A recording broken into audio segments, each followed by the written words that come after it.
Great to be with you again on Locked On Texas Tech on the Locked On Podcast Network. Your team every day, always free and available on YouTube or anywhere you get podcasts. And thanks as always for making us your first listen. Today's episode brought to you by Mazda. And like our players, Mazda sweats every detail because when you make every move count, pulling off the unexpected is only the beginning. With Mazda, move and be moved.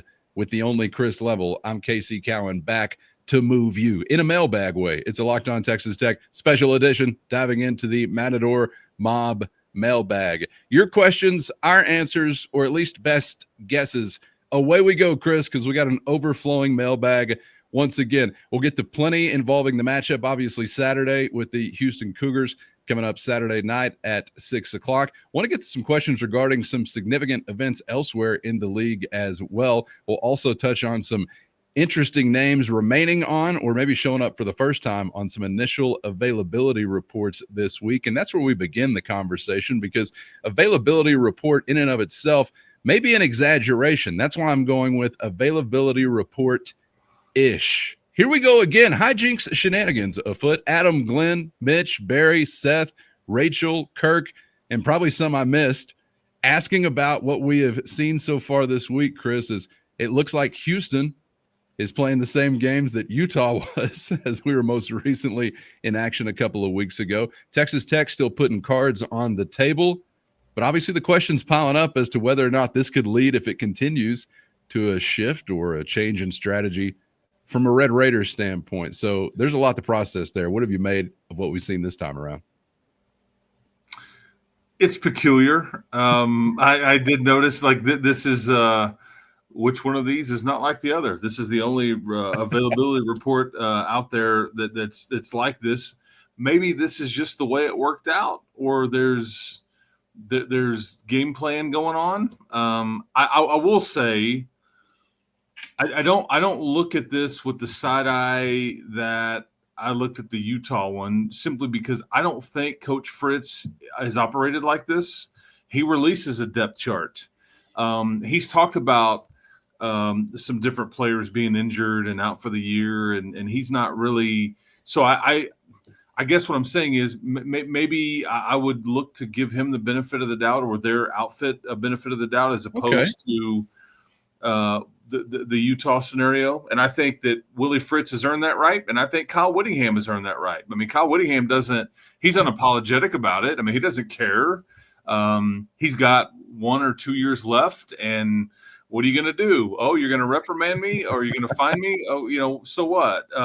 But the point is, I think the league is very much trying to police this, or to create a dynamic of transparency. And we can get into whether it's trying to avoid gamesmanship, gambling, trying to protect players, honestly, in some ways.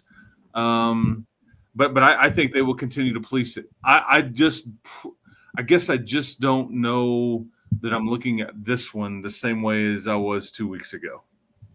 Okay. Somewhat unexpected of an answer. I had not considered giving anyone the benefit of the doubt for anything. Yeah. Now, yeah. I'm not saying that there's no issue here. But I guess I'm just not looking for reasons that there is, as opposed to before, when even the Ute fan base was like, "Oh, Kyle being Kyle, this bit never gets old, haha." And I don't know if you have the same dynamic here. So anyway, but okay, door number 3, I guess we could go through. Yeah, but we'll see. Benefit of the doubt for our fellow man. As it relates to the availability report, sort of. A couple of interesting names I want to touch on here with you. One has made appearances there previously in Roy Alexander, we'll get to in just a moment. But Tristan Gentry, one that was obviously of great interest to Red Raider fans, is he's a freshman, I guess the most prominent freshman that's made an impact so far and pretty much taken over a position here as a punt returner. Have seen him do some exciting things at that spot as well. I don't know, as we're still a little ways away from game time, how you're feeling in general about that actual availability, but we've also had a lot of questions from some others regarding what it could look like in a non-Tristan Gentry kind of setting. So we had Aaron, we had Patton, we had Clay, Caleb, we had Blake as well. Asking about what the other options actually do look like if we get there. Are we talking Aiken? Are we talking Hudson? Other names coming to mind. So what do you make of this Tristan Gentry availability? Partly correct. I wouldn't rule out doubtful is listed as not trending the right way. I think I wouldn't rule Gentry out for Saturday just yet, but we'll keep an eye on that. With all these reports coming out daily, maybe by the time you see this, we have a clear answer. He's been upgraded or downgraded one way or the other. Yeah. But you've always got Coy Aiken, that button to push when it comes to he goes by Cowboy Coy, but he also goes by Fair Catch Coy. And I think that in some ways that is very much a compliment, because he's one of the most sure-handed people you've got on your team. And in some cases, dude, just go field it. And I trust you more than anybody else we've got over here wearing a Tech uniform. So that is, yeah. And Chris, it turns out we have one of the most explosive offenses in the nation. So sure, we just love to have a possession. Yeah, that's right. That's right. But Price Morgan is another name that I would maybe file away and pay attention to as a potential returner there. I think that is certainly a potential option. But is Hudson a non-factor? He's more of I think they've worked with him on it. He's more of your kick returner. Yeah. Okay. It's a unique skill. It is, some are suited for kick better than punt. I think Jacoby can potentially do both, but you're not going that route because he's too valuable as a running back. It is what it is there. But I think he's one that they feel like he can do both. And if they ever get in a pickle and need to make something happen in a tight game, don't be surprised if you ever see that. And could that be Saturday? I mean, don't be surprised if you see them go, hey man, go make something happen. Yes, sir. I mean, but right now, Coy Aiken, Price Morgan is what I would say if it can't be Gentry. Okay. You are one with the minds of the mob, because there were some questions about, could we see this getting to a point where Jacoby Williams does actually hear his name called in that situation? So let's just not rule it out. Not going to be the first, maybe second or third, but situationally, and I'd be all for it, Chris, if you were in desperate need to make a play. Get the ball in that guy's hands. Sounds like a good idea. Okay, this question here. Thank you guys for that one. This question, Mark is asking about, if Utah and Houston were squaring off this weekend, who do you think is the victor? Yeah, I mean, okay, so let me flip the question a little bit, because it's all about matchups and everything like that. You're not about to go play Utah here. This is not what this is. The locale, the fan situation, but really the team. I think Utah has some legit talent. They are really good where you are. And so that's what made that game competitive for about 51, 52 minutes, because that last 8 minutes not very competitive. Ish. Yeah, that's right.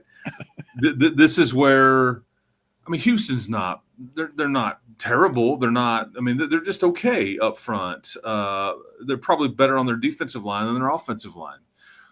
But this isn't like, it was a heavyweight fight with Utah's offensive line and your defensive line. And I thought you could argue there was most of the rounds maybe went to Texas Tech. There was a few rounds that maybe Utah won. Okay. But in the end, your hand was raised. I'll be, I guess, surprised if Houston is able to win many rounds at all. Now, they may scheme this up to where they tag other people in and they like, okay, this is going to be a 3-on-1, and they try to outnumber you, but then it limits what else they can do. But that's where the differences, really are between what you're about to face here versus what you're about to face in Salt Lake. But having said that, if I was, regardless of where that game was, I bet Utah is a 6 to 8 point favorite here, and you're 11 or 12 point favorite. But yeah, I would think if Utah was healthy, that they would just kind of lean on them a little bit. But this is not. You're not about to go play Utah. Now, there's some differences here. I think this is a quarterback that can make some plays with his arm. I don't know if I was still sold that that's what Utah could do. I think they're better at the skill positions than Utah was, but they just don't. It may not matter if they can't create enough space up front because they just don't. They don't have those pieces. They just don't. It's not that's not a fair comparison from that standpoint. And again, like Utah, though, this Houston team's very well coached. They will really go out of their way not to beat themselves, and if in a typical game. But the Utah kind of operated the same way, and they turned it over a bunch. There's a lot of turnovers in that game, so sometimes you get some of that. But these are the kinds of games where your trenches were put together like they were. You should have a distinct advantage on both sides of the ball with your trenches in a game like this, and a lot of games in the Big 12, which is why that they did what they did. Which you would like to think removes a lot of luck for an underdog that could be at play, where otherwise, if you were just so in the trenches and relying on some explosive skill position talent or whatever it might have been, or just not even considering the defense. Shout out to Mike Gundy. We'll get to him a little bit later on in the program. The only man I've still ever seen turn his back to the field and just hammer down on a clipboard while the other side's playing. Thank you for that question. This one here from Evan. Anything standing out to you, Chris, as far as your most intriguing position matchup, either a one-on-one or what group against what group? First, today's episode brought to you by Mazda. Mazda crafts cars for those who do more than simply move. Mazda delivers confidence with every ride, with more IIHS Top Safety Pick awards than anyone else. And with a Mazda, you can make everyday drives feel like anything but, with smooth handling and intuitive controls. Plus, with all-wheel drive standard in every crossover SUV, you can drive with confidence through almost any season. Like the Red Raiders, Mazda sweats every detail, because when you make every move count, impossible becomes irrelevant. Mazda, move and be moved. That question, this one here from Evan. Anything standing out to you, Chris, as far as your most intriguing position matchup, either a one-on-one or what group against what group? Yeah, it's whoever Dalton Merriman has to block. He was playing left tackle for you against Colorado last year. They had a really good front across the board. They had some speed and athleticism, some twitch, very active defensive tackles. It did not go well. Barron snap of the ball, and it's just like, okay, look out! Here comes the dam has broken, and so he's going to have to, and they may help him. Being Houston with, a tight end or trying to chip and all that. But at some point, David Bailey or Romello Height are going to get matched up there. Because if you look at some of the analytical stuff, Houston is one of the worst graded teams with pass protection in the Power 4. This is not their strength. I'm liking the sound of that. Hello. Yeah, they and they don't. And the inverse of that is they're one of the worst graded teams as far as pass rush with their defensive line. They are a very good defense. It's kind of a bend but don't break zone outfit. They want to make you drive it and keep everything in front and beat them and see if you can execute. But the matchup, whoever Dalton Merriman is blocking, and he's moved over to right tackle this year. There's been some injuries with their offensive line and things like that. But that's where I may give you this answer in a lot of these games, just because this is where you're really good. And if you get your typical game with those guys up front, I mean, it could be a lot of fun to watch it, because other teams there's not a lot of answers there, or they're having to allocate their chess pieces to help this, but then it just limits what else you can do and how many folks you're sending out and how quickly you got to get to the ball, or you're going to make a mistake and all those things. So, but that one in particular, I will be paying attention to. Yes. I'm glad you mentioned that aspect, because that leads well to this next question from Anton. or Anton if he's not from Anton or down the road. That's how we say it. Sorry, Anton, Anton. I know we've been talking about our elite defensive line, but we only have 10 sacks this season. Do you think that is scheme or maybe lack of sending blitzes? We kind of talked about this also given the offensive approach that you faced in Salt Lake. I'm going to judge the rushing numbers as much as anything this year, because a lot of teams are just saying, yeah, we don't have time to throw it, or we're getting rid of it. It's like snap it, hold it, it's gone. Gotcha. You're not going to see. And with what you faced, I mean, Oregon State threw it down the field a few times, but with what you faced, everybody else has tried to run it or just the quick game stuff. And Utah mixed in a little bit. That's not what they do. This is also a team that they will be very particular and picky about when they take their shot down the field. It'll be, at some point those third and longs are coming. You can't avoid them all game, but they will try to be very choosy about when they decide to, load it up and send somebody deep and we'll take our shot. So you just haven't, I guess the long story short, you just haven't gotten a lot of opportunities there, but your presence is felt. Mm-hmm. Don't judge the QB pressure number as opposed to the sack number. There's so many people in football that thinks the sack stat is overrated anyways. Judge the QB pressure number. That's really where I think you can see what is happening. And because I'll tell you this, Romello Height, he made himself some money. He didn't show up in the box score just a ton, but he made himself some money versus that tackle up in Salt Lake City. Who keeps telling you that sacks are overrated? I want a name. Well, I'm saying analytically, it's kind of like time of possession.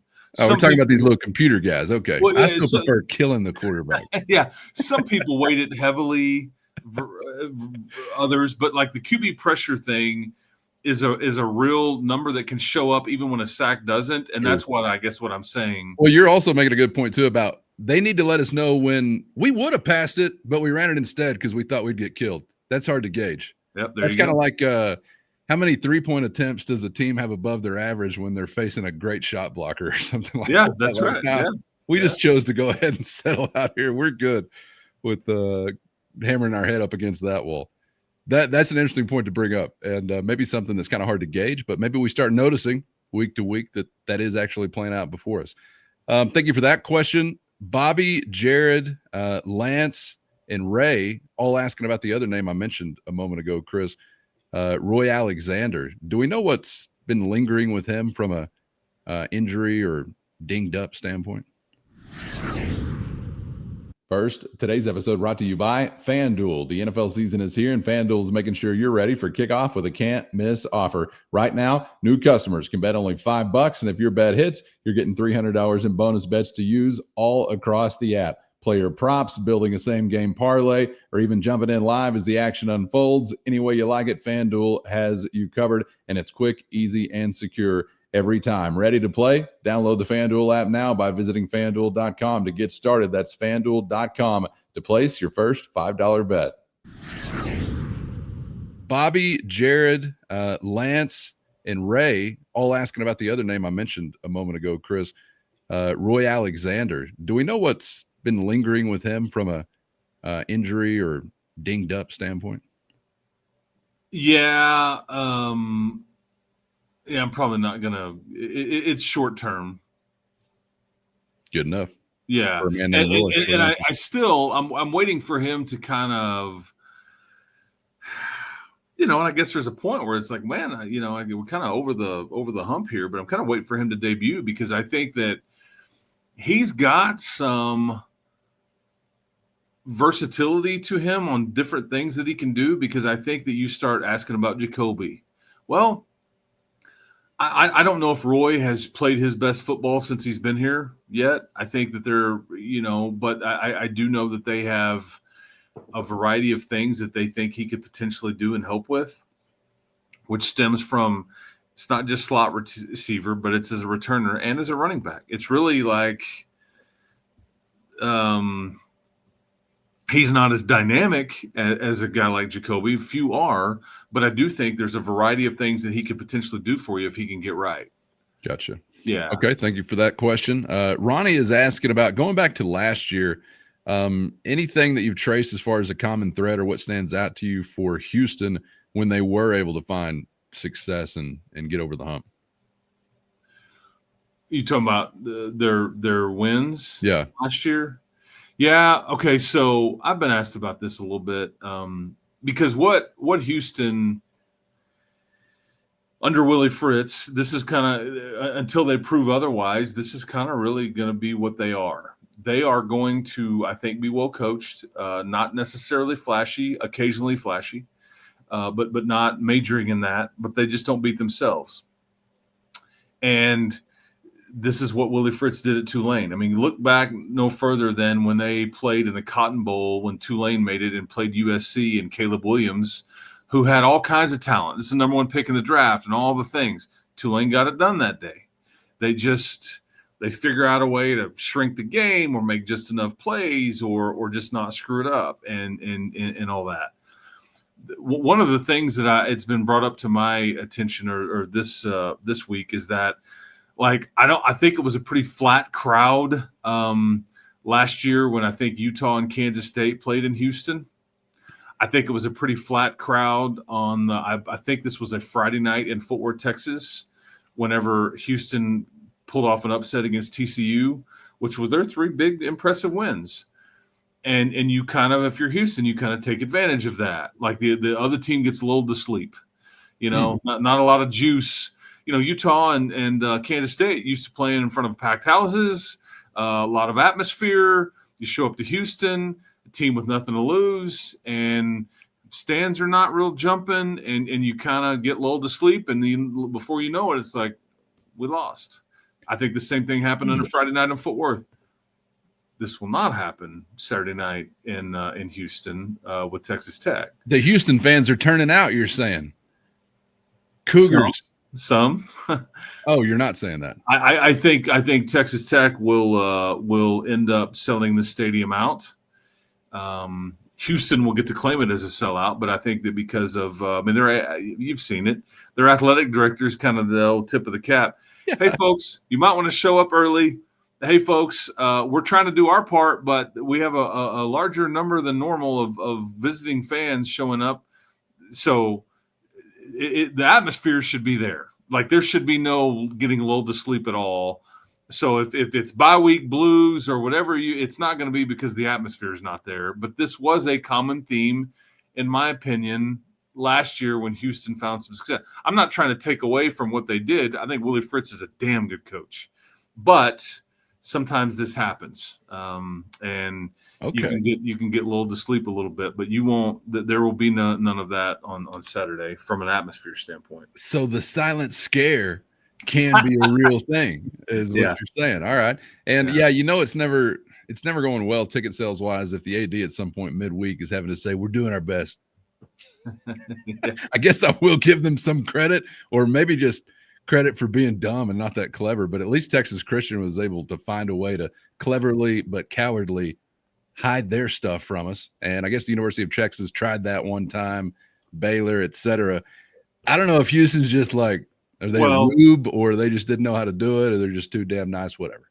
One, I think the money is probably a factor into selling out. I mean, this is how these athletic departments support themselves. Yeah, you've got to sell football tickets, and your stadium needs to be full as much as possible. That's the largest revenue generator that you can handle internally outside of TV contracts and all those things. But I also appreciate the transparency here. It's refreshing, as opposed to just like playing some dumb game and all that. I just think that's kind of stupid. It's like playing shenanigans with your availability report, or I'm not going to send you a depth chart. Dude, do you not think that the other coaches are watching every play you've played in a variety of different angles and they don't know? It's just right. It's stupid. And it's soft. So I actually would say I credit the Houston athletic director for not being soft, and for being an adult about it.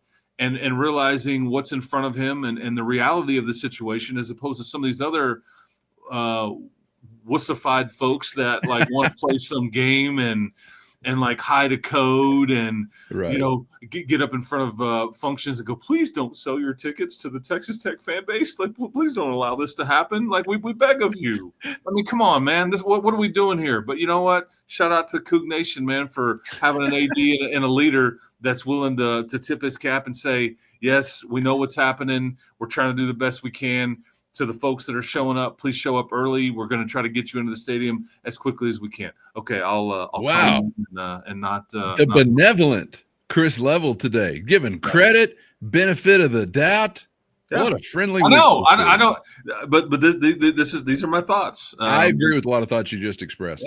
Yeah. You should actually, instead of trying to hide it or manipulate it or do something the Aggies would do, you should actually use this as a very visible challenge to your supporters. Let them see it.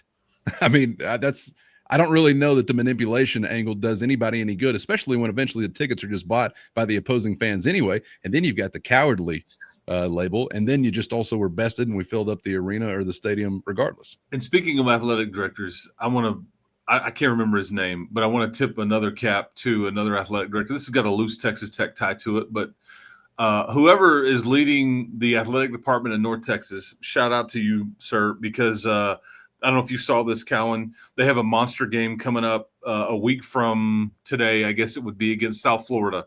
South Florida has made some news. They're playing on Friday night. It's on ESPN and all that. My man tells everybody we're shutting campus down at noon. No classes.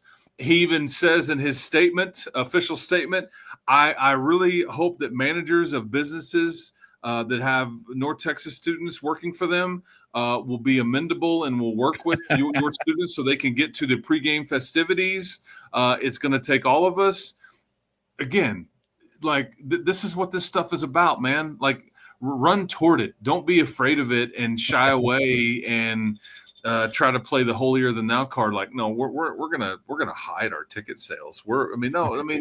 It's just, but yeah, we're not here for the school. Some of us are, but we're here for the sports too. So when sports, are a big deal, like we gotta tip the old cap, man. And so yeah, we're gonna shut down some classes. So the academic folks, sorry, the lab work's gonna have to wait another day or so, man. The Bunsen burners will be there tomorrow. Yes. That's all right. Thank you for that question. Ryan is asking, how would you describe our offensive identity so far under Mac Leftwich? Do you think there is one established yet? And will it really be allowed to be in some ways without Quentin Joyner? I'd be curious. I would always kind of argue that point. Like, I don't know if we'll ever get but right now I see balance and I see explosiveness. That's what I see. I think they have the Utah game and their ability to really run it when they wanted to and grind it and play that game a little bit against what I think is a really good front and a really good defense that has got a reputation, a hell of a coordinator, and you're on the road. That was as impressive to me as anything in that game, and there was a lot.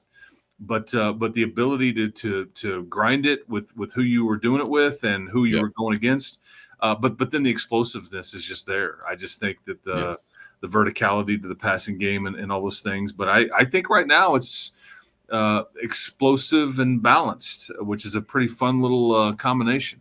I was going to say just rinse and repeat that indefinitely, and I'd be just fine with that. But the ground game, sealing a game, and then really just exercising the opponent was a sight for sore eyes. And credit to Coach Leftwich as well, because we've had play callers in Lubbock before that would have found it tough early on and then just gone away from it. Of course, when you are in a position of advantage, you have a little more leverage there, but it was still a tight ball game, and it hadn't been coming all that easy. So I'd credit Coach Leftwich as well for continuing to chop that wood, and eventually the tree falls in a big way. All right, identity from one side to overall. Jay is asking, like Chris Beard and Mark Adams with Texas Tech basketball, do you think Joey has yet shifted our football identity to a defensive one? No. I don't. I just think that he's going to continue to point out that we are putting an emphasis on this side of the ball and that you care, and that you're going to show with how you spend your money, how you recruit, how you coach it, how you talk about it, that you're not forgetting about this side of the ball anymore. And if you ever want to get to where you want to be, that's going to be a massive part of it. But is this some defensive juggernaut of a program now? No, not yet. I think right now what we can say is you have a really good 2025 defense. That's what you can say. And you can feel very good about that.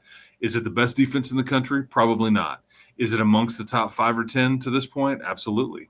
Will it continue to be that? I think that's your hope. But we need longevity and body of work. And then why people talked about Mark's defense that way and the side defense and all that stuff is because you were playing on some of the biggest stages. Yeah. So you've got to earn. You start playing in Arlington for a championship. You start playing in some playoff games and all that. Then Coach Wood and this defense and maybe this identity of sorts gets tweaked. It gets talked about a bit differently, and you will have earned that right, but you're not there yet.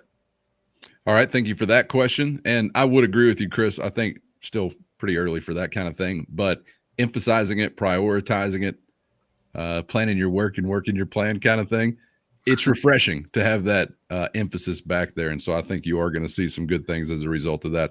That side of the football. I can just remember Joey at different times joking with me, like in the last couple of years, when he had felt like they had scored enough points, and you aren't stopping people like he would have preferred, and he would just joke with me. He's like, "Man, you people are crazy around here."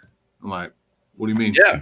I was always offended by that, because honestly, it's just this most recent generation that feels that way. I think Tech has spent more time historically playing defense and running the football than they did doing the Mike Leach thing. But he said that many times, and I'm like, no, we remember what wins football games. We've just gone through a 20-year period where the leadership was not necessarily trying to. That's right. There's a segment of the fans that are just so offensively driven that it's always the offense's fault. Yeah. You got to outscore everybody. And ladies, Chris, is what we call them, ladies. And it's fine. I know you need the flashing lights on the scoreboard, and shout out to the mamas out there who appreciate a pulling guard and a 320-pound defensive tackle. Yeah, but I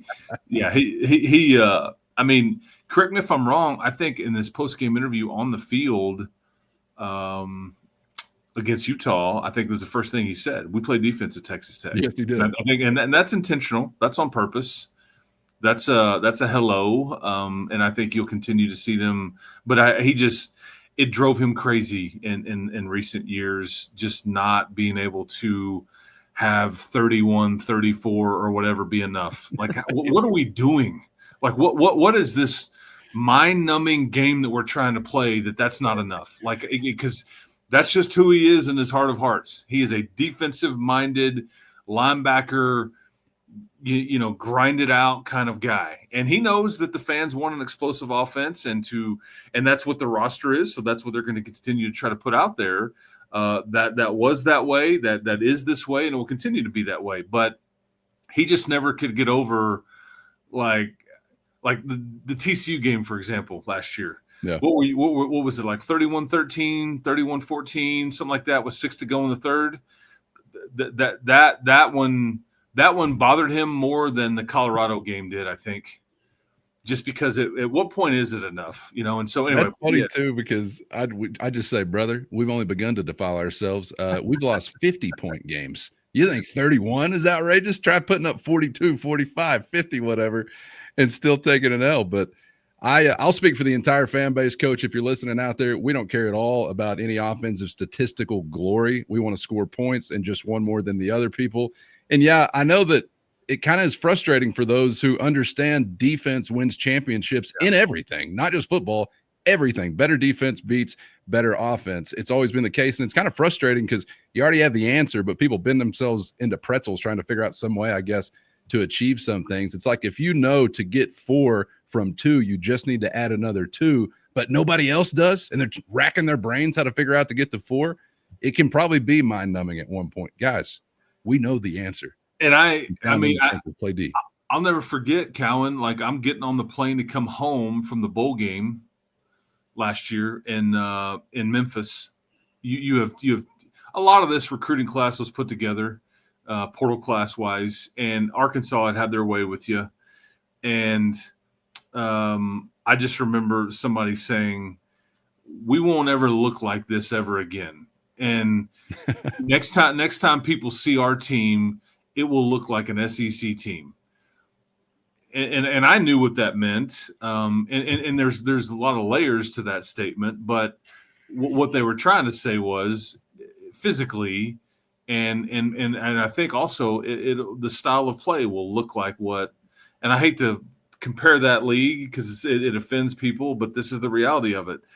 But you stick out like a sore thumb when you look like this and play like this in the Big 12, because not everybody looks or plays like this. And so they've got a ways to go, but this was the goal. And part of what's practical.